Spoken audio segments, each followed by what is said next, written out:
What's good, people? It's about that time to randomly relate reverse rants, no hate. So there's a video right now of Oscar Delahoya.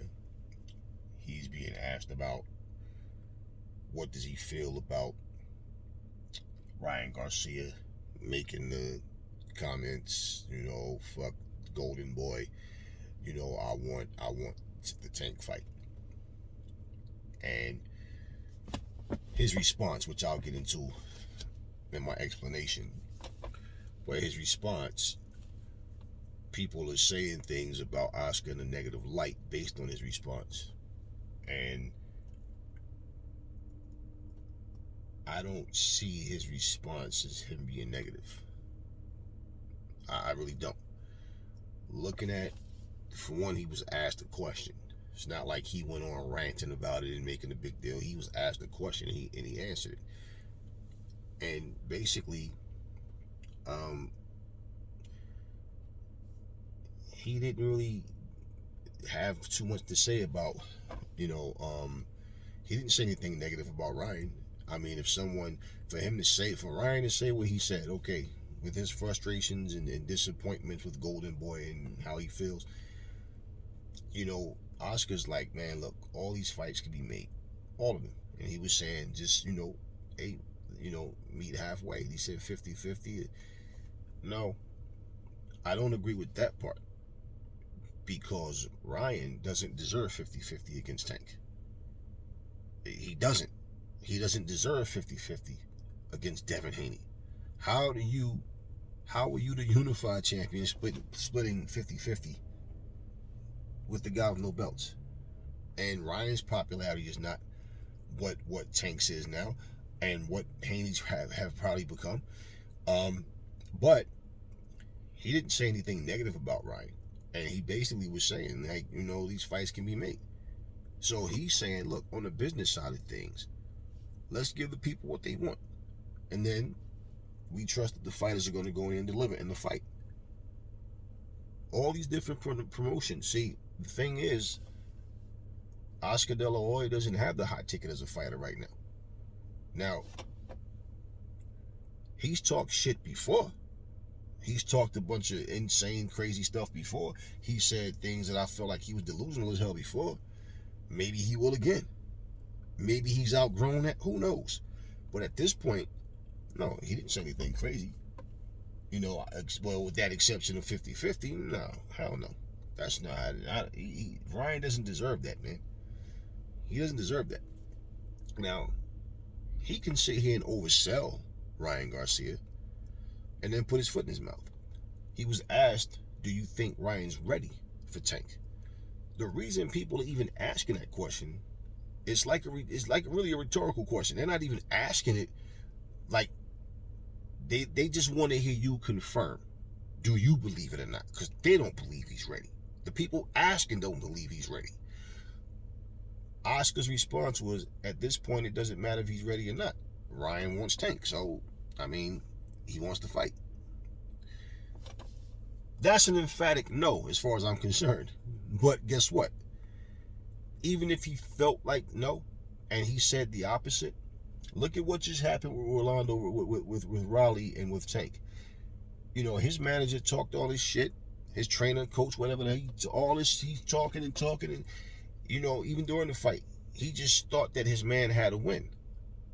And see, with all that arrogance and cockiness, he just made one mistake. Yep, fucked your whole world up. That one mistake, didn't it? One mistake. Just made one mistake. Raleigh's sitting in the back on the floor with his girlfriend, I guess. She's crying, and, his dad showed class by going over to Tank's locker room and congratulating him and his team and told him, enjoy your win. You fought a good fight, man. He showed class. He could have been like T.O.'s dad. He wasn't like T.O.'s dad, sitting up here lying about what his son did and all this bullshit. And he went over there and showed class. Now, hopefully for himself, he don't go back on that and then do some unclassy bullshit and start making excuses in other videos or something like that. Man, the fight's over, it's done. Move on to the next one. Oscar doesn't need to get caught up in that type of shit. Now, shoe on the other foot. Do you think if Oscar De La Hoya had Tank right now, and Ryan was fighting for another promotion, do you think that same question was asked that Oscar would have answered it the same way? He would have said, "Hey, look, Ryan's is a good fighter, and he's a good opponent, but no, Tank knocks him out. Tank is the best 135 right there. Trust me on that one. Oscar takes it there." Because he's his manager, you guys are so used to people just saying dumb shit that when he's not saying something stupid, you guys are criticizing him for just, answering the question and not digging too much into detail. So I don't feel like Oscar say anything crazy. I don't think he did some sellout shit. Ryan Garcia has turned down more fucking fights than anybody I know, and then make it look like, then speak as if it's the other way around, calling people out and, oh, sign a contract, oh, I'm ready, oh, don't duck me. But he's the one that calls the fights off. So do we want to see Tank and Ryan? Yeah, we want to see it. But all of this yap. See, you guys got to understand something. A lot of these younger fans, they wasn't around certain eras where they could actually watch a fighters' careers grow and see. They just watch highlights. They might watch certain fights, but they're quick to, that this generation is more based off social media and people giving their opinions and just talking and running their mouth, and anybody can just make a channel and don't know what the fuck they're talking about, but according to the catchals, they do. So you guys got to understand, all of that talking, like they say that just people, they have outlets that people are just talking shit about nothing.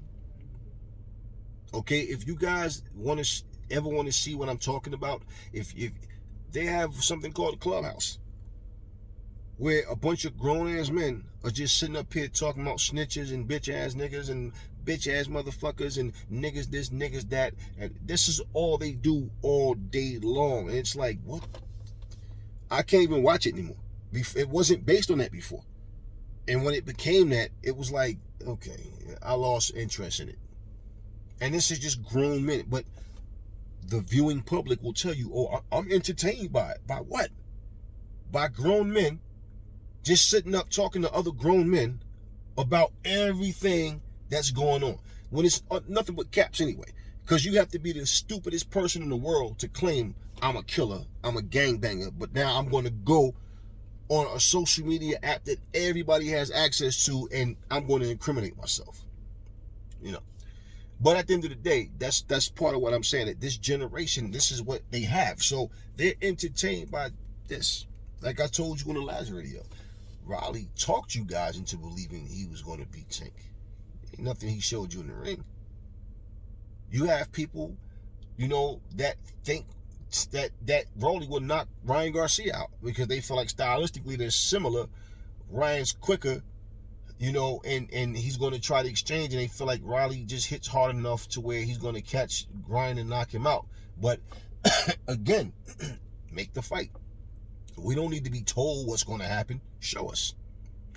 But at the end of the day, listening to that conversation with Oscar probably don't want to lose Ryan. He doesn't want to lose Ryan. So I guess look, I'll try to get the fight done. I'll do my part to do what I can. Like he said, whether he's ready or not, at this point, it doesn't matter, right? He's saying he wants to fight. And at the end of the day, we want to see these guys fight. Like I told you guys, I get bored hearing you guys talk all this shit like a guy has to be 30 fucking years old before he's finally ready. Well, Tank's out there making it happen. Devin fucking Haney's out there making it happen. Shakur Stevens is making it happen. Charlo made it happen. Jamel, and he's 31, whatever. But these Shakur Stevenson is what, 23, whatever. All these guys, 23. These guys are young guys. And all this excuse making people were doing for certain fighters only being 23 and whatever. And that's why I say, like, for example, and I make people put their foot in their mouth when I ask them, when I make this, bring this out.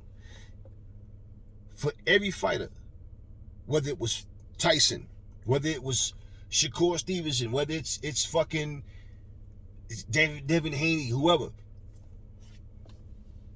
asked people, do you think that they right now are better than Canelo was? When Canelo was 40 plus fights, before he fought Floyd, people will say no. I say, well, then how in the fuck is it that a 23-year-old physically prime guy who was so poised and such a great boxer, and you say that you think he's better than they were, but he couldn't be the 36-year-old man that you guys say can't punch and was washed up? Then Floyd, no, Floyd wasn't washed up. Oh, now he wasn't washed up, but he was 36, getting ready to turn 37 years old. Yet, when Floyd Mayweather fought Shane Mosley, Floyd was 33. Shane was 38. So they both were in their 30s. And you guys said, oh, Shane was old and Floyd waited for him to get old, which is bullshit. But at the same time, Canelo fought Shane after that. And you know what everybody said? This kid is so poised and relaxed. He's a great fighter. Wait. So Shane is no longer washed up? He was washed up when he fought Floyd, but now here comes Canelo afterwards. And he's older now. You see what I mean about the excuses and how people put their foot in their mouths. So my whole thing is, all of this bullshit talk about who, these guys are so, well, and if they're too young for this shit, then you want to know what? Then they shouldn't fight each other right now. Because we're not going to get the best versions of them until they're 30. You see, you guys say these things to protect people. Aries don't do that. Just like if Kambosos would have beat Devin Haney, I wouldn't have said, well, he's only 23. I make these points, these examples for you guys that keep making excuses for other fighters who are only 23 when they lost.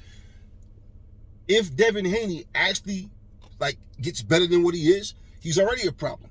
But like I said, he's going to be even a bigger problem. The point is they out here accomplishing their goals.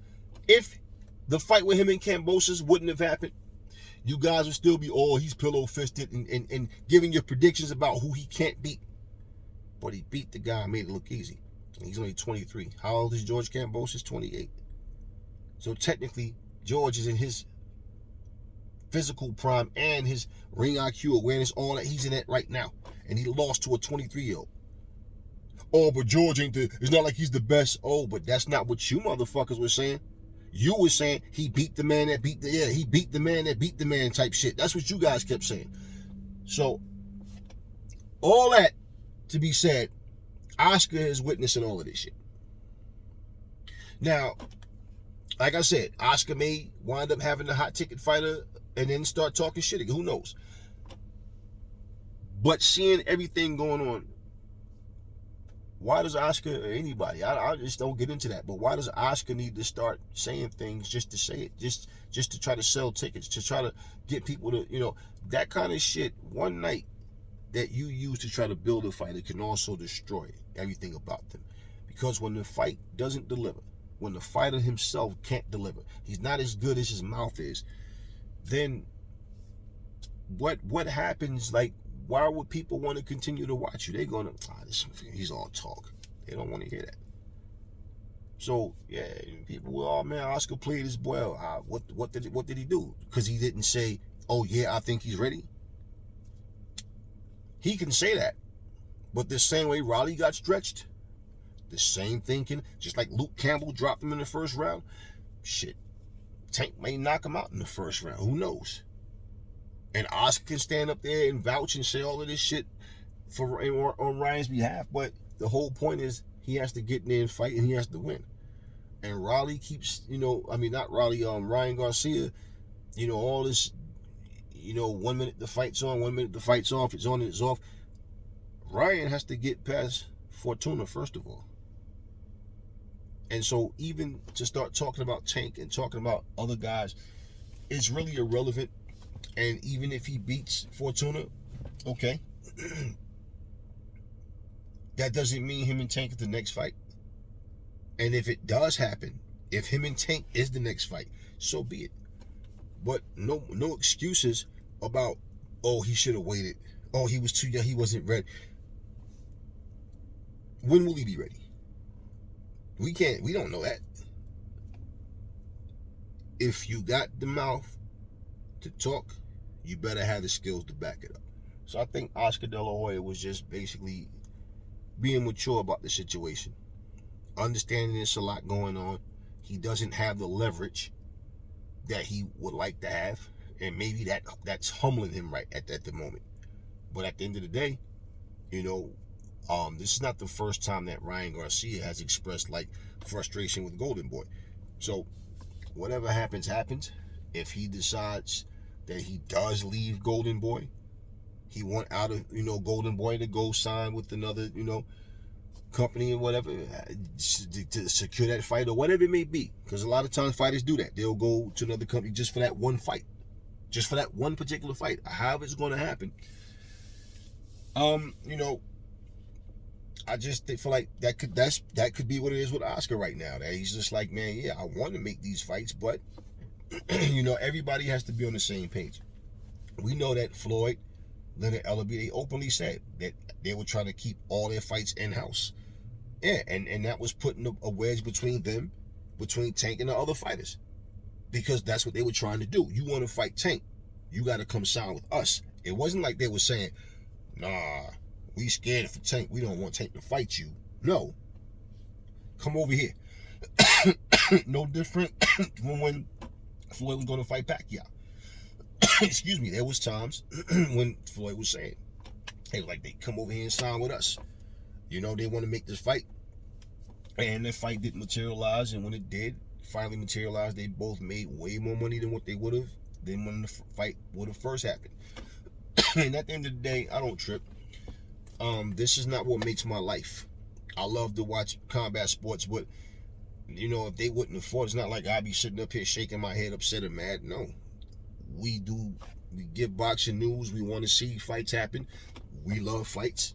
And that's just what it is for me. It's not like if they don't fight, I'm going to sit here and break down inside like I don't have a life of my own. I don't live through these people.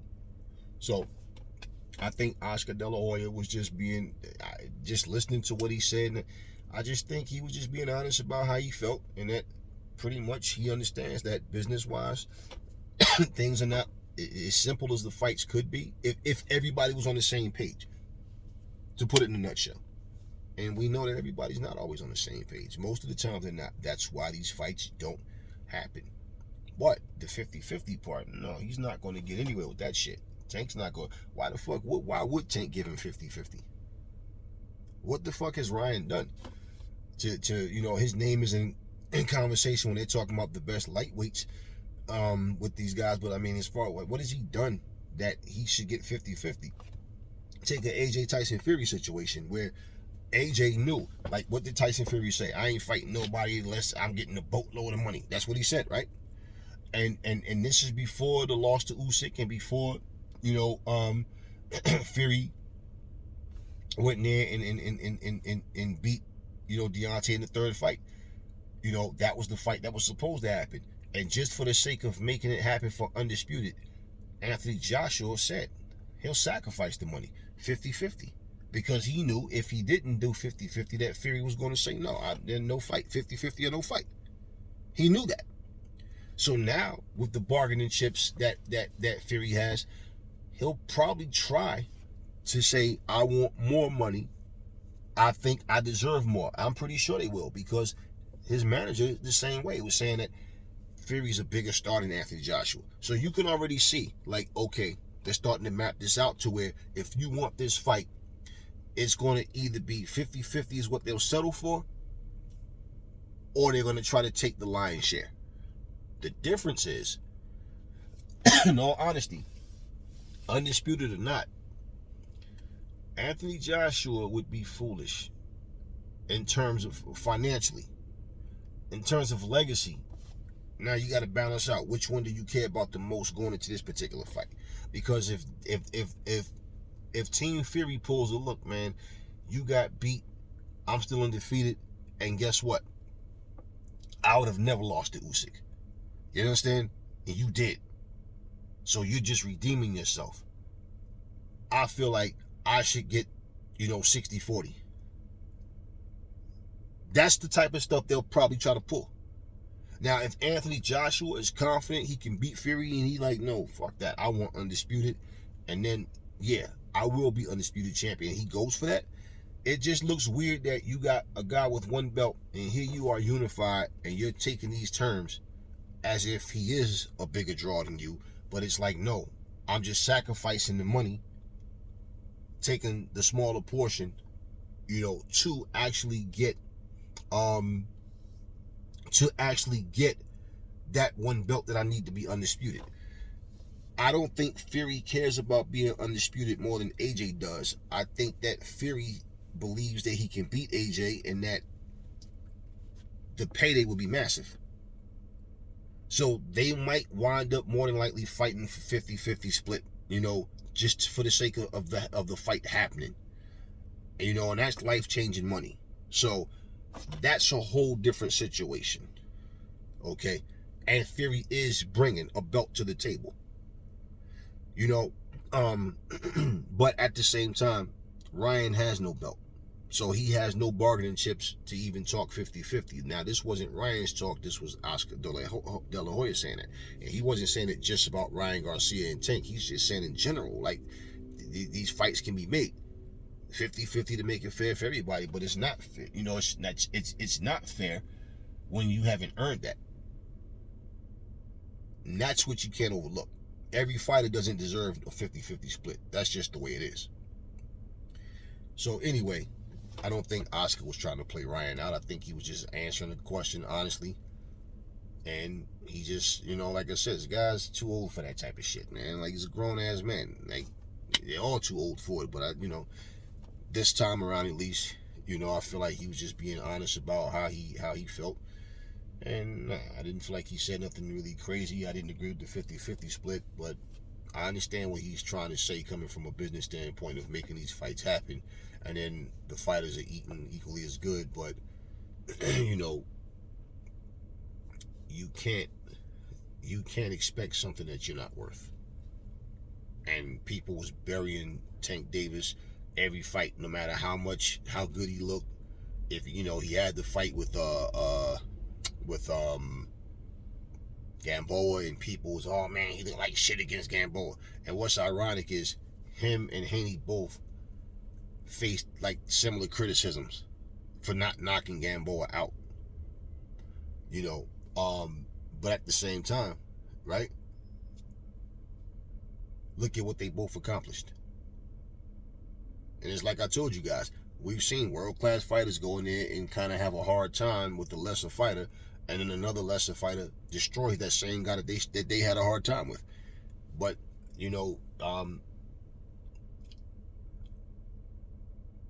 for all of these guys, and let me say this. When you're talking about Tank, Ryan, Teofimo, Haney, Raleigh's name was never mentioned in that mix. Okay? Haney was there. He worked his way into it, and people was, he have no power. He don't have, right? But the same guys you criticize are the two top dogs right now at 135. And Shakur Stevenson, you can put that on hold, is about him coming to 135, at least right now.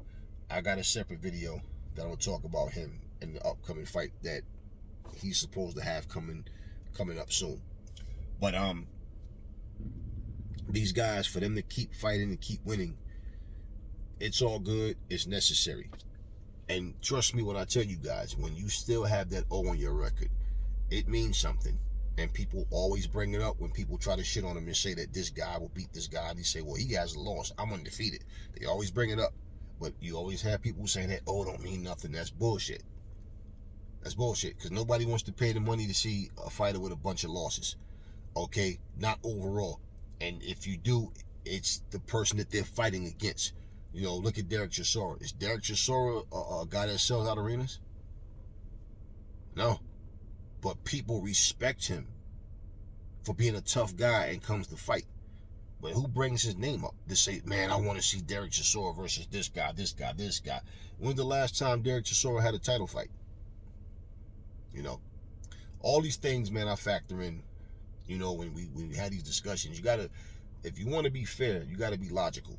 You can't be unrealistic and then try to make points and saying, well, this guy, you try to play the double standard when one situation has nothing to do with the other. And a lot of times I hear people, just saying things about, well, this guy did this and he did that. And, just like, for example, imagine before Luke Campbell and Ryan Garcia fought. How many people you thought would even imagine Luke Campbell even dropping Ryan Garcia? So it happened. Ryan got up and he won the fight. And people applauded Ryan for that. And they gave him kudos for that. No problem. You did what you had to do. It's called fighting. You got dropped, you got up, you handled your business. But again, like I said, a guy like Tank, or a guy like Haney more so gets hit, and then he doesn't go down, but he rocked him, but he stayed up. And guess what? He came back and still dominated. You see a guy get hurt and still win the round. You see a guy get hurt and then come back and win every round after that, high, but whatever. So bottom line is, good fight. Nah, I won 10 of those 12 rounds. You understand what I mean? Or 11 of those 12 rounds. So you guys applaud shit. It's just like Shane Mosley having 2 good moments against Floyd Mayweather and 2 good rounds against him, and then basically Floyd shuts him down the whole rest of the fight. But people talk about that punch because you know why?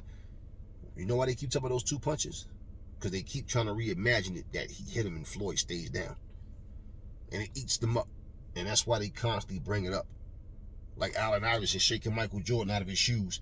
But yet, they forget that Jordan scored 35 points and the Bulls won that game, and Jordan shitted all over Iverson for the whole game. You understand what I mean? Iverson got his points and all that, but it was the fact he did it to MJ. He shook MJ. What's more important? That one good move he made, or the fact that the Bulls won that game? You understand what I'm saying? So it's just I feel like social media is a beautiful thing, but it's rotten at the same time.